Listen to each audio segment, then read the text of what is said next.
Can I come in? You're not welcome here. Just accept that and leave. In.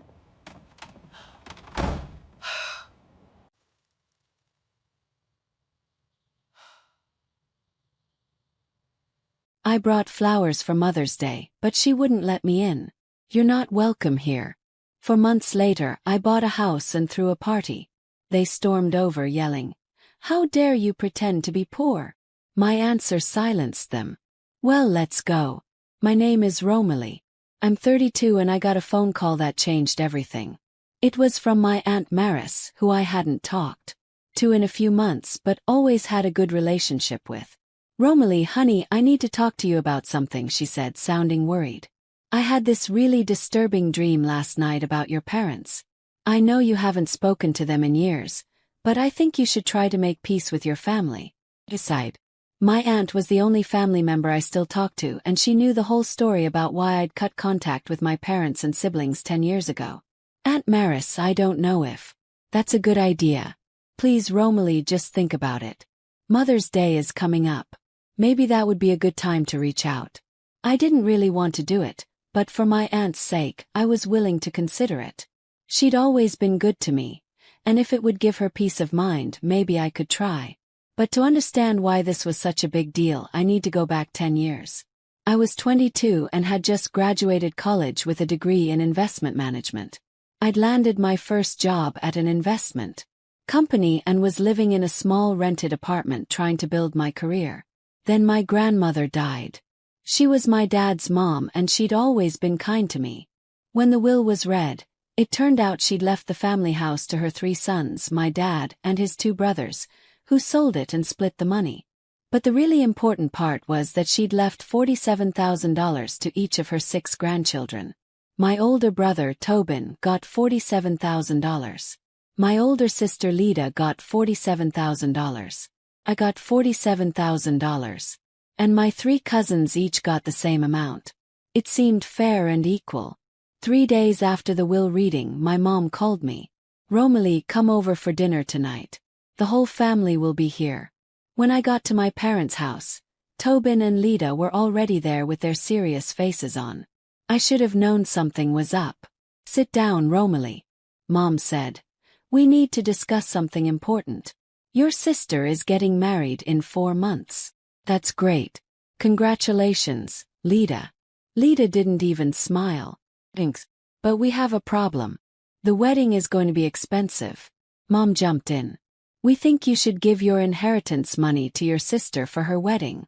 I literally couldn't speak for a few seconds. "What?" "Lida needs a beautiful wedding, and $47,000 would make it perfect," Mom continued. "But that's my money, Grandma left it to me." "Don't be selfish," Dad said. "Family helps family." But Tobin got $47,000 too. And so did our cousins. Why should I be the one to give mine up? "Because Lida needs it more than you do, Mom." I stood up. "No, I'm not giving up my inheritance. That money is mine, and I'm going to use it for my future." Lida's face turned red. "You're such a greedy brat. If you don't give me that money, you're not invited to my wedding." "Fine by me. I'm not going to be blackmailed." That's when Dad exploded. "Get out of this house. You're selfish and greedy, and we don't want anything to do with you anymore." I was shocked. Known my parents always treated me differently than my siblings, but this was beyond anything I'd expected. "Are you serious?" "Dead serious," Mom said. "Don't come back here until you're ready to do the right thing." I left without another word. I was hurt and angry, but I wasn't going to give in to their demands, and they meant what they said. After that dinner, none of them contacted me. Not once. I waited for weeks, thinking someone would call to apologize or at least try to work things out. But the phone never rang. I tried a couple times to reach out. I sent birthday texts to my parents and siblings, but they never replied. After a few months of being ignored, I stopped trying. Meanwhile, I took that $47,000 and invested it in a medical startup that was just getting off the ground. I researched it carefully and believed in what they were doing. 4 years later, that startup went public and my investment was worth $1.9 million. I didn't stop there. I took some of those profits and invested in an artificial intelligence company that was developing neural networks. I kept working at my investment firm, but I was also building my own portfolio on the side. After another 5 years, my total net worth hit $9.2 million. And through all of this success, my family never knew. They'd cut me off completely. So, they had no idea what I was doing with my life or how well things were going for me. Which brings me back to Aunt Maris's phone call. Mother's Day was 2 weeks away, and I decided maybe it was time to try one more time. I bought a beautiful bouquet of flowers and drove to my childhood home on Rowan Street. I hadn't been there in 10 years. It looked exactly the same. I knocked on the door and Mom answered. When she saw me, her face went through a bunch of different expressions. Surprise, confusion, and finally annoyance. "What are you doing here?" she asked. "Hi, Mom. Happy Mother's Day." I held out the flowers. "I just wanted to see if we could talk and maybe work things out." She didn't take the flowers. Behind her, I could see Dad, Tobin, and Lida with their spouses. Lida had 2 little kids now who I'd never even met.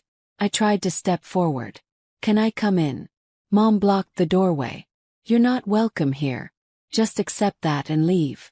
The door slammed in my face. I stood there for a few minutes with the flowers, feeling like an idiot. I'd really thought maybe enough time had passed that we could at least try to be civil. I drove back to my apartment and called Aunt Maris. "How did it go, sweetheart?" She wouldn't even let me in the door. "Oh honey, I'm so sorry. If they're going to treat you like that, then maybe you shouldn't keep trying to make peace with them." After that, I was done trying to reconcile with my family. Aunt Maris was right. If they were going to treat me like that, I shouldn't keep beating my head against the wall. But the rejection actually motivated me to do something I'd been thinking about for a while. With $9.2 million in my investment accounts, I was still living in a rented apartment. It was a nice place, but it wasn't mine. I decided it was time to buy my own house in the Willow Glen neighborhood. I called a realtor and told her exactly what I wanted. "I need a 3-bedroom house with a large backyard and a swimming pool." She showed me several options over the next few weeks. The house I fell in love with was in a great neighborhood, modern design, beautiful kitchen, huge master bedroom, and the backyard was perfect with a pool and plenty of space for entertaining. The asking price was $825,000. But I offered the full amount in cash. The seller accepted immediately and we closed within 3 weeks. Just like that, I was a homeowner. Moving day was exciting. I'd been accumulating furniture and decorations for years, waiting for the right place to put them. The house looked amazing once everything was set up.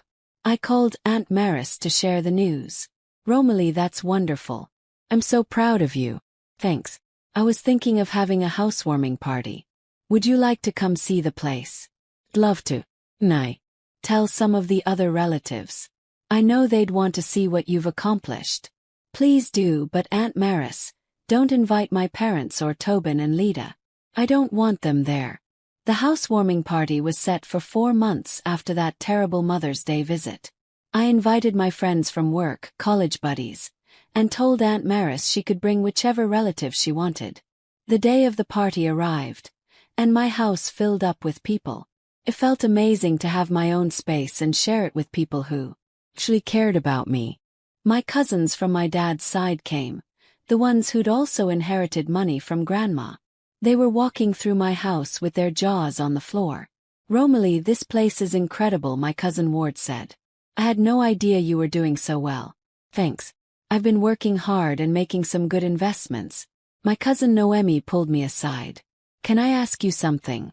Your parents always told us you had problems with drinking and gambling. They said that's why the family doesn't talk to you anymore." I almost choked on my drink. "What? They've been saying for years that you're an alcoholic who wastes all her money gambling. Is that not true?" I was shocked.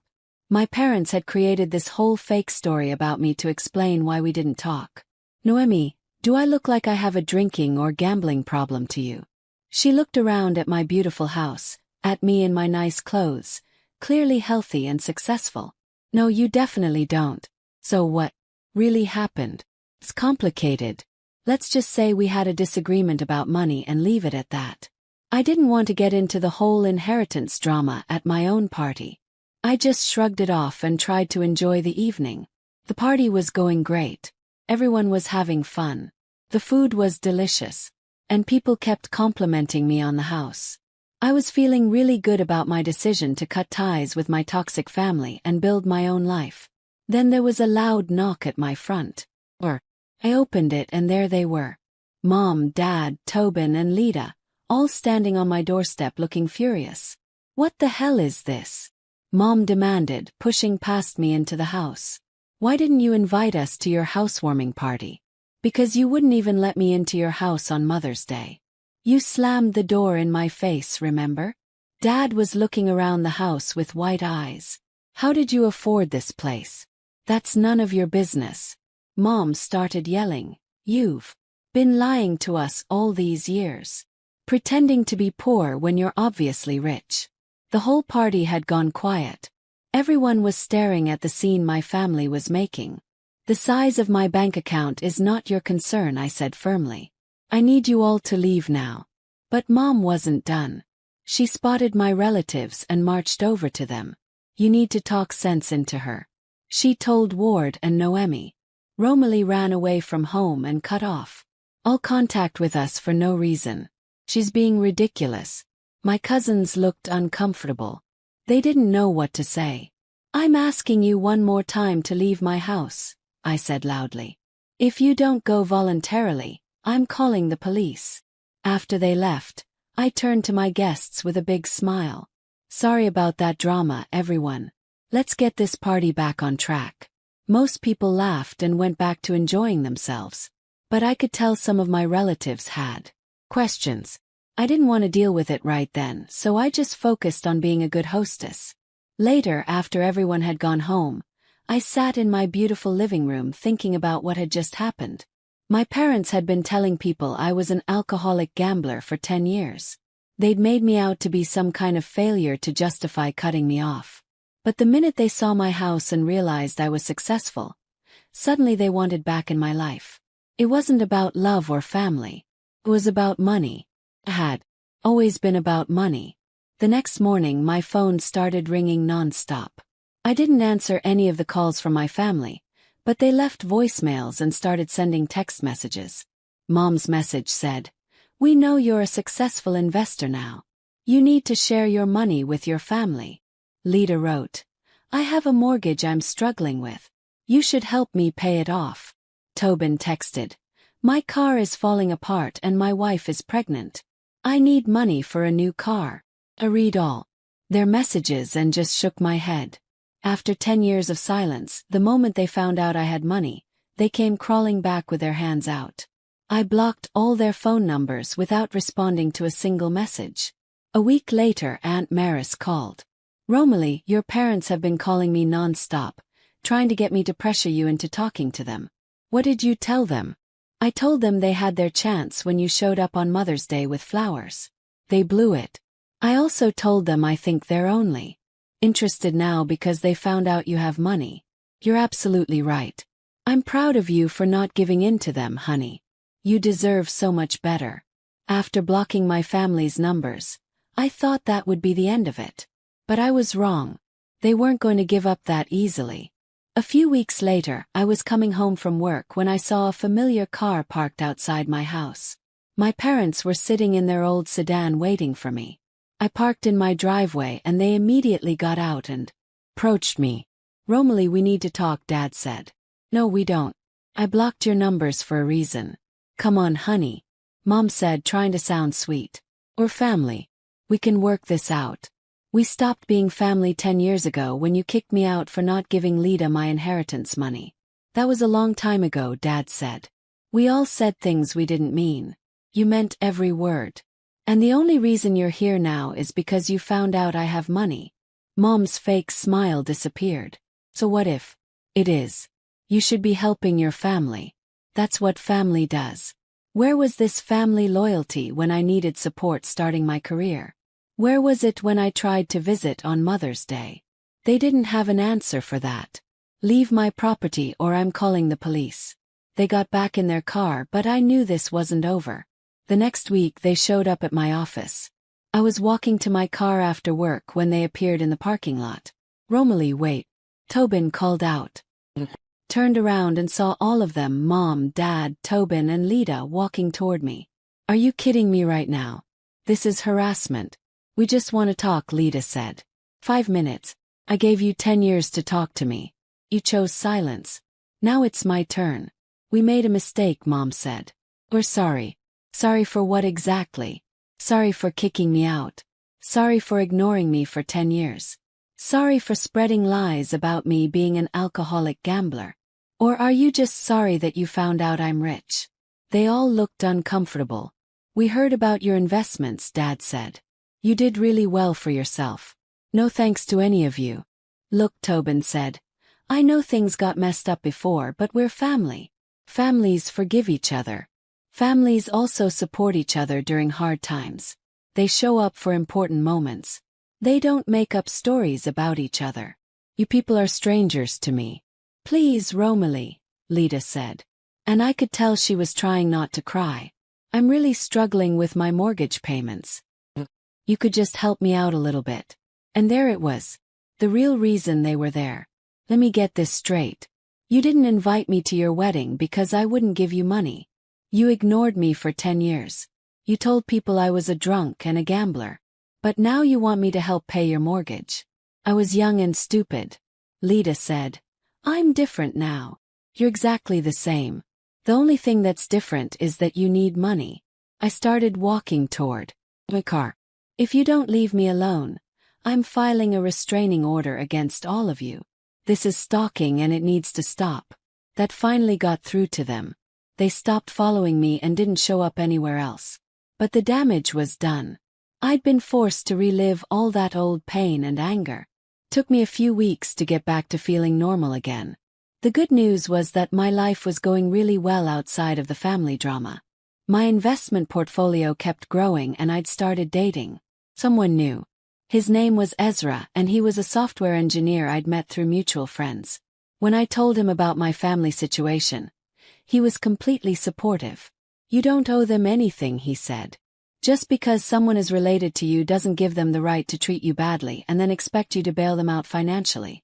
Sometimes I wonder if I'm being too harsh. Romilly, they kicked you out of the family over money. They ignored you for 10 years. They made up lies about you and now they only want you back because they found out you're successful. You're not being harsh. You're protecting yourself from toxic people. Ezra was right. I built a good life without them, and I wasn't going to let them mess it up. Now, I also started throwing regular parties at my house. Aunt Maris would come over with different relatives, and we'd have barbecues by the pool or dinner parties in my dining room. It was nice to have family relationships that were actually healthy and supportive. During one of these gatherings, my cousin Ward brought up the subject I'd been avoiding.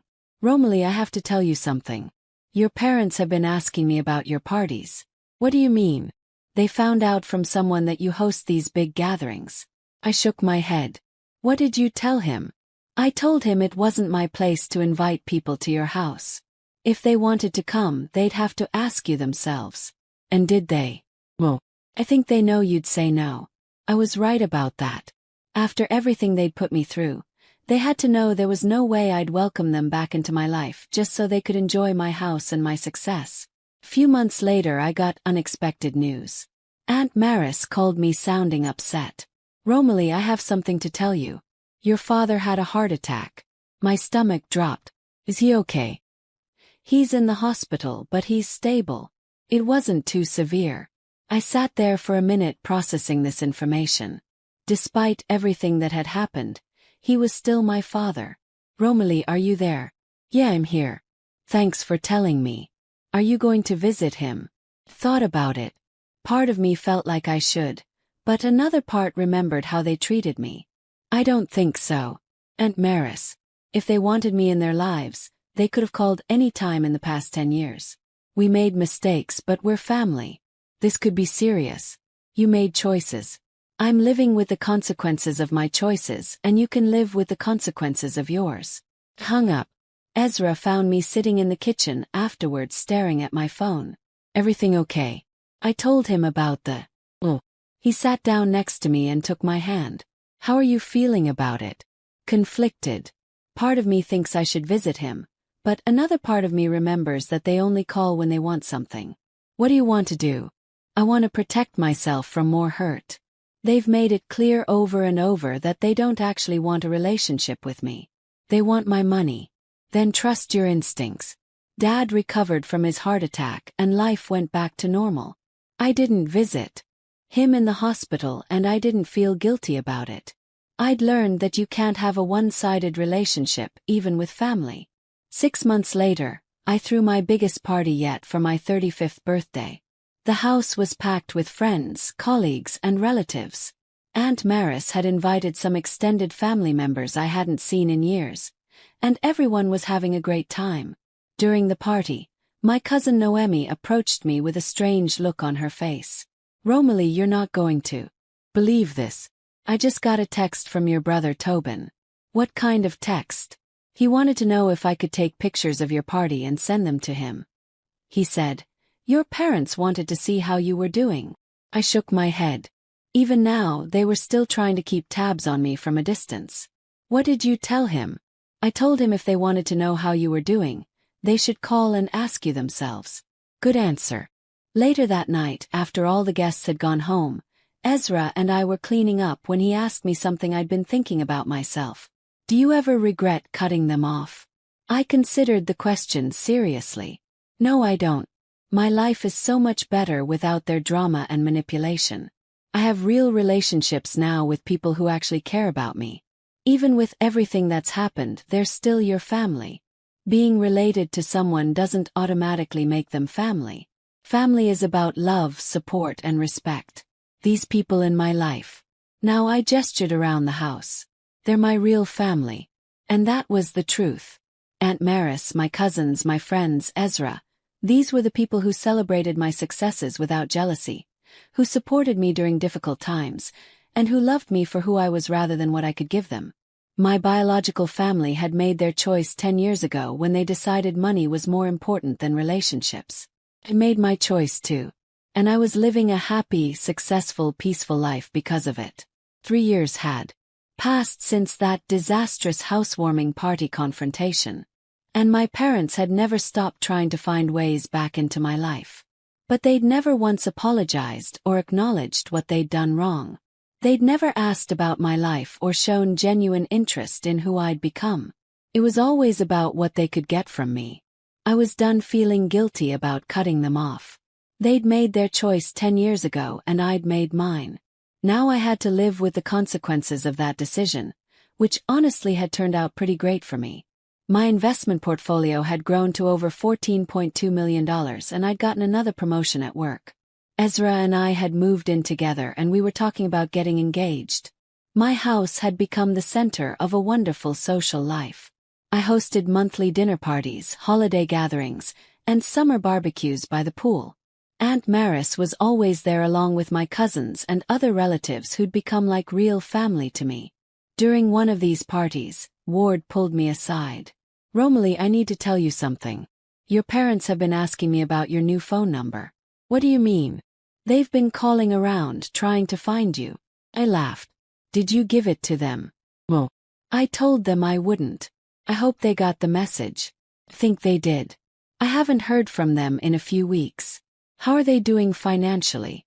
Are they struggling?" "I don't think so. Your dad still has his job and they own their house. They're not desperate or anything. They're just greedy." That confirmed what I'd suspected. This wasn't about them needing help. It was about them wanting a piece of my success after years of treating me like garbage. I was done feeling guilty about cutting them off. They'd made their choice 10 years ago and I'd made mine. Now I had to live with the consequences of that decision, which honestly had turned out pretty great for me. 2 years passed after my parents stopped harassing me, and they were honestly the best 2 years of my adult life. My investment portfolio had grown to over $14.2 million and I'd gotten another promotion at work. Ezra and I had moved in together and we were talking about getting engaged. My house had become the center of a wonderful social life. I hosted monthly dinner parties, holiday gatherings, and summer barbecues by the pool. Aunt Maris was always there along with my cousins and other relatives who'd become like real family to me. During one of these parties, Ward pulled me aside. "Romalie, I need to tell you something. Your parents have been asking me about your parties." "What do you mean?" "They found out from someone that you host these big gatherings." I shook my head. "What did you tell him?" "I told him it wasn't my place to invite people to your house. If they wanted to come, they'd have to ask you themselves." "And did they?" "Well, I think they know you'd say no." I was right about that. After everything they'd put me through, they had to know there was no way I'd welcome them back into my life just so they could enjoy my house and my success. I was right about that. After everything they'd put me through, they had to know there was no way I'd welcome them back into my life just so they could enjoy my house and my success. A few months later, Aunt Maris called with more updates about my parents. "They've been asking everyone in the family for your new phone number," she said. "I told them I wouldn't give it to them. But I hope they got the message." "Think they did. I haven't heard from them in a few weeks." "How are they doing financially? Are they struggling?" "I don't think so. Your dad still has his job and they own their house. They're not desperate or anything. They're just greedy." That confirmed what I'd suspected. This wasn't about them needing help. It was about them wanting a piece of my success after years of treating me like garbage. I was done feeling guilty about cutting them off. They'd made their choice 10 years ago and I'd made mine. Now I had to live with the consequences of that decision, which honestly had turned out pretty great for me. My house was filled with laughter, love, and genuine relationships. My career was thriving. My romantic life was happy and I had peace of mind.